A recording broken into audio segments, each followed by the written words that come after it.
Blade Runner 2049 pretende continuar a saga Blade Runner partindo do filme original de 82. E nessa continuação, detalhes interessantes são incluídos na história, abrindo espaço para todo o universo Blade Runner. Tá rolando a notícia de que uma série Blade Runner está sendo desenvolvida por Ridley Scott. Olha só que doideira, gente. A série foi encomendada pela Amazon e se passará 50 anos após Blade Runner 2049. Então, pra gente já ir se preparando, é hora de relembrar o que aconteceu em Blade Runner 2049. Bora lá?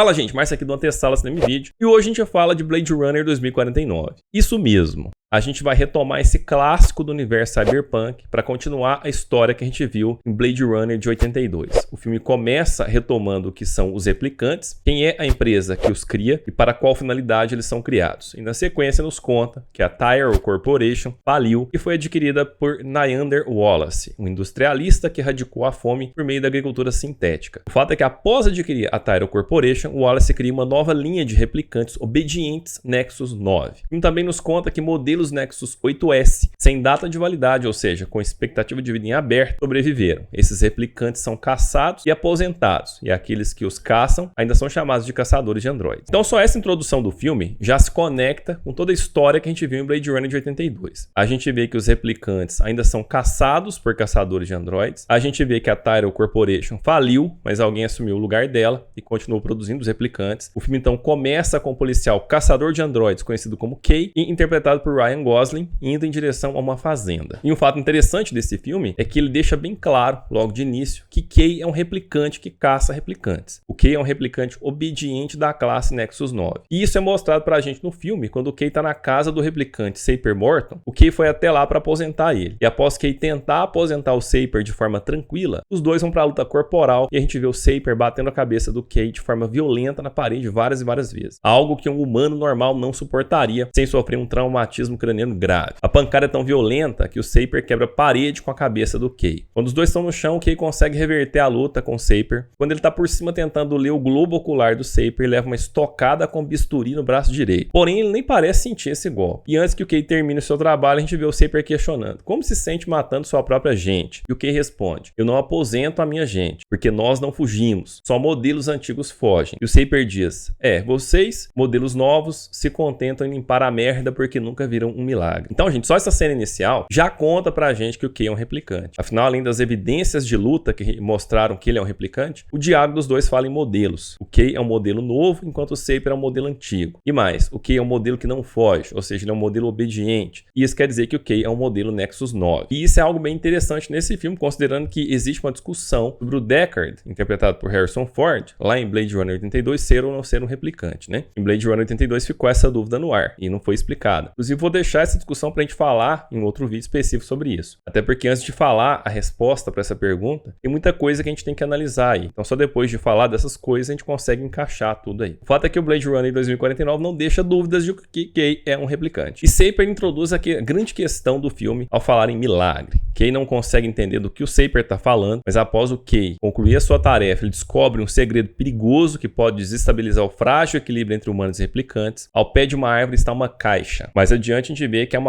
essa caixa é uma maleta militar em nome de Saper Morton. A maleta foi adaptada para ser um porta-ossos e estava enterrada há 30 anos. Dentro da caixa a gente tem ossos, dentes e cabelo. E a investigação mostra que se trata de restos mortais da Rachel, a replicante por quem Deckard se apaixonou lá em Blade Runner de 82. E vamos lembrar que o final de Blade Runner de 82 é Deckard fugindo com Rachel. E a causa da morte é parto, gente. Olha só, isso mesmo, ela morreu dando à luz. A gente tem uma replicante que gerou um bebê e deu à luz. E esse era o milagre que o Saper se referia. Tá aí o grande segredo que pode destruir a tensa relação entre humanos e replicantes. Afinal, os humanos dominam os replicantes, mas há muito tempo que os replicantes querem ser tratados como iguais. Assim, como vimos a máquina lutando por respeito em Animatrix, aqui a gente tem replicantes querendo direitos iguais. E eles já até estão dispostos a lutar por isso. E agora a gente vê que uma replicante foi capaz de dar à luz. Então, se isso for revelado, uma possível guerra entre humanos e replicantes pode se tornar inevitável. E se você tá gostando desse vídeo, já senta o dedo no like aí, hein? E também já aproveita para se inscrever no canal e ativar as notificações do perfil para ser avisado sempre que eu postar um vídeo novo. Mas voltando ao filme, enquanto o Kay investiga a situação em um esforço para evitar que isso aconteça, ele percebe que existe uma figura-chave que une todo o mistério. E essa figura é Rick Deckard, um ex-Blade Runner que se aposentou e posteriormente desapareceu há muitos anos. Portanto, cabe a Kay rastrear Deckard e descobrir a verdade antes que alguém o faça. O Kay tem memórias de uma criança perseguida por outras, e a criança perseguida esconde um cavalinho de madeira. As outras crianças querem o cavalinho, mas a criança perseguida apanha e não conta onde está o cavalinho. Vamos lembrar que os replicantes têm memórias que são implantadas. As memórias, no entanto, salvas de Rachel, que eram memórias da sobrinha do Dr. Tyrell, costumam ser memórias criadas. Após mais um pouco de investigação, Kay descobre que no dia da morte da Rachel, duas crianças com idêntico DNA entraram no banco de dados. As crianças são um menino e uma menina. Porém, como é impossível que duas pessoas tenham o mesmo DNA, ele logo conclui que uma delas é uma cópia. Ambos estiveram no orfanato onde aconteceram as memórias do menino com o cavalinho de madeira. E no banco de dados consta que a menina morreu, ou seja, apenas o menino está vivo. Ele vai até o local do orfanato e exige ver os registros das crianças que passaram por lá. Porém, as exatas páginas que ele precisava do livro e continha a informação que ele precisava foram arrancadas. O que então localiza o cavalinho de madeira escondido pela criança de suas memórias, começa a achar que ele é a criança nascida de Rachel. Ele então vai visitar a doutora Anna Stellini, ela é uma criadora de memórias para os replicantes, trabalha para o industrialista Nyander Wallace. As memórias dela são tão bem criadas que parecem reais. Segundo ela, memórias autênticas geram reações humanas verdadeiras. O Kay questiona se todas as memórias usadas em replicantes são verdadeiras ou fabricadas, ou se alguma delas são reais. E ela responde que é ilegal usar memórias reais em replicantes. O Kay então questiona a diferença das memórias criadas para aquelas que são reais. Ela então se oferece para mostrar a diferença. No entanto, quando ela olha as memórias que o Kay carrega, ela se emociona e reconhece que são memórias reais. A partir disso, Kay tem certeza que ele é a criança nascida de Rachel. Na sequência, o Kay parte em busca de Deckard. Após uma intensa luta entre os dois, eles param para conversar. O Deckard conta que mostrou aos replicantes como embaralhar os registros e encobrir os rastros do nascimento da criança. Veio o blackout e ele perdeu o rastro da criança, então não poderia encontrar a criança ainda que ele quisesse. Segundo o Deckard, o objetivo era não procurar a criança, para que não permitisse que ela fosse encontrada, desmembrada e até dissecada. Ele diz claramente: estávamos sendo caçados, o que levanta de novo a questão do Deckard ser ou não um replicante. Afinal, ele se colocou no grupo que estava sendo caçado. E aproveitando o gancho, o que você acha? Me conta aí nos comentários. Você acha que o Deckard era um replicante ou humano? E por quê? Voltando ao encontro de Deckard e Kay, a gente tem um problema. Quem não imagina que está sendo seguido o tempo todo e acaba levando a capanga do industriário Nyander Wallace, interpretado por Jared Leto, até o Deckard. Acontece que o Nyander vem tentando criar replicantes capazes de se reproduzirem já há bastante tempo. E ele está ciente do milagre relatado no início do filme. Em uma ação de um grupo armado, enviado por Nyander, eles deixam Kay para morrer enquanto capturam o Deckard. O Kay então é resgatado por um grupo de replicantes e cria um tipo de resistência. Ele conhece uma mulher que parece ser a líder desse grupo de resistência. A mulher acompanhou o parto, ela viu a criança de Deckard nascendo. E até então, Kay ainda está pensando que ele é o filho do Deckard e da Rachel. E que cabe uma reflexão interessante que inclusive conecta com o primeiro filme. Lá em Blade Runner de 82, o traço distintivo dos replicantes era a empatia. Eles mostravam mais empatia do que os próprios humanos. E agora a gente vê que o grupo de resistência considera o nascimento da criança um milagre, um sinal de que os replicantes não são meros escravos. Um replicante pode gerar uma criança e seria sinal de que eles são tão independentes quanto os humanos e não merecem ser tratados como escravos. Aliás, em razão da empatia mais elevada, uma replicante até fala que eles são mais humanos que os humanos. E a líder continua dizendo que uma revolução vem aí e que eles estão formando um exército. Eles querem ser livres. E isso se liga muito com as fases, porque passam as máquinas em relação aos humanos. No primeiro momento, a gente vê as máquinas sendo construídas para servir os humanos. No segundo momento, elas evoluem adquirindo autoconscientização, e nessa fase elas começam a desejar respeito e direitos como os humanos. E no terceiro momento dessa interação, a gente tem a luta das máquinas pela liberdade. Blade Runner de 82 acontece nesse segundo momento, enquanto o Blade Runner de 2049 mostra a preparação da passagem do segundo momento para o terceiro momento. Algo que a gente já viu em Animatrix no episódio Um Segundo Renascer. Mas continuando, a líder conta que Deckard só queria que sua bebê ficasse segura e ela está. E que quando chegar a hora, ela será mostrada ao mundo. E também que ela vai liderar o exército de replicantes. E nessa hora a gente vê o Kay cair na ficha de que ele não é o filho de Deckard. Ele questiona ela e a líder responde que Rachel teve uma filha. Ele questiona que foi o menino que ela escondeu e ela revela que isso fazia parte do quebra-cabeças. E aí o Kay realmente percebe que ele é mesmo um replicante não nascido e sim criado. E a líder percebe a decepção dele e diz que todos queriam ser a criança. O Kay então percebe que ele é um replicante com memórias humanas, assim como a Rachel, que foi criada com memórias humanas para pensar que era humana em Blade Runner de 82. E aqui eu faço uma parte com vocês. Eu acredito que Kay foi criado por alguém que deu um jeito de colocar essas memórias nele para que ele fosse sacrificado caso descobrissem sobre a filha de Deckard. Afinal, ele tem as memórias da filha dele. E no banco de dados tem duas pessoas com DNAs idênticos, um menino e uma menina. A menina foi dada como morta e o menino, pela lógica, seria ele. Ele seria o bode expiatório perfeito, enquanto a menina que foi dada como morta trabalha bem escondida, bem embaixo do nariz do Wallace. Estratégia perfeita, hein, gente? E tava mesmo funcionando, tanto que o Kay e seus superiores começaram a achar que ele era a criança nascida da Rachel. Depois disso, a gente vê o Wallace tentando manipular o Deckard com uma cópia de Rachel. Deckard se nega. Na sua transferência para outro local, o Kay aparece para resgatá-lo. Após o resgate, o Kay leva o Deckard para conhecer a sua filha e o filme termina assim, com as sementes de uma revolução lançada. Blade Runner 2049 é, portanto, uma reconexão com a história original e também uma continuação que lança um novo olhar, abrindo um novo horizonte para o futuro. Seu roteiro é ainda mais ambicioso que o roteiro de Blade Runner de 82, onde o questionamento sobre o que é ser humano é ainda mais aprofundado. E esse questionamento sobre ser vivo ou ser humano fica evidente quando a chefe de Kay manda que ele suma com todos os rastros da replicante que deu à luz, devendo inclusive eliminar a criança. E nisso vemos Kay, um replicante obediente, modelo Nexus 9, em conflito. E ele diz: eu nunca aposentei nada que